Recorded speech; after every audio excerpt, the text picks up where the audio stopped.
Alam ko hindi po lahat grado ang basihan kung ano at sino kayo. Alam ko po yan. Pero alam niyo ba, may sinasabi ang grado. Okay. Grades will not define who you are as a whole. Hindi po kayo i-define ng grado ng grades ninyo as a whole. Kasi may matalino sa math, may matalino sa SP, may matalino sa kahit na ano. Tulad ko, nang sabi ko sa inyo, hindi ako marunong lumangoy, pero marunong kayo. At I know that. That's why hindi ako naniniwala na lahat ng grado is magdi-define kung sino at ano kayo. Pero kadalasan, alam niyo ba, ang grado may konting sinasabi kung sino kayo. Sa palagay ninyo, yung taong masipag, yung taong inagawa yung dapat na gawin niya, yung taong ginagawa yung best niya, ano ang kadalasan na nakukuha niyang grado? Mataas, mababa? Mataas. Hindi sa lahat ng oras, pero kadalasan ang nakukuha ng yung mga taong gustong makatapos, gustong ginagawa nila, at kahit paano ginagawa yung best nila. Ano ang grado? Mataas. Maybe hindi line of 9, maybe but at least mataas sa expected na ano. Pero kadalasan, yung nakakatanggap nito,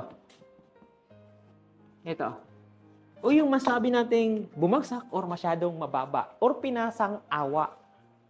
Ano ang ginagawa nila? Sa palagay nyo, ginagawa ba nila yung best nila? Maybe siguro pag sobrang hirap ng subject na tinetake ninyo. Pero pag ganito, sa situation ninyo, may sinasabi ng kaonte sa anong ugali ang meron ka. Anong habits ang meron ka. Anong karakter ang meron ka. Kasi kung mabuting tao ka at maganda yung karakter mo, walang tao na mabuti ang karakter na hindi kahit paano gumagawa ng dapat niyang gawin. Gets niya? Wala kayong aanihin kung hindi kayo ang nagtanim. Maliban na lang kung magnanakaw kayo. Maliban na lang kung kayo yung may-ari ng farm. But always remember that every action na meron kayo, may equivalent reaction po yan siya. So what you are doing right now, I'm sure, aanihin nyo yung resulta pagdating ng panahon. And don't blame somebody dahil sa action na ginawa ninyo. Hindi po kayo i-define ng grado ng grades ninyo as a whole. Kasi may matalino sa math, may matalino sa SP, may matalino sa kahit na ano. Tulad ko, nang sabi ko sa inyo, hindi ako marunong lumangoy, pero marunong kayo. At I know that. That's why hindi ako naniniwala na lahat ng grado is magdi-define kung sino at ano kayo.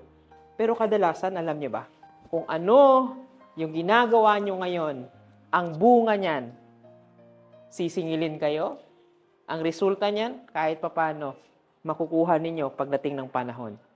Pero ang hiling ko lang, kung ano man yung makuha ninyo, tanggapin ninyo.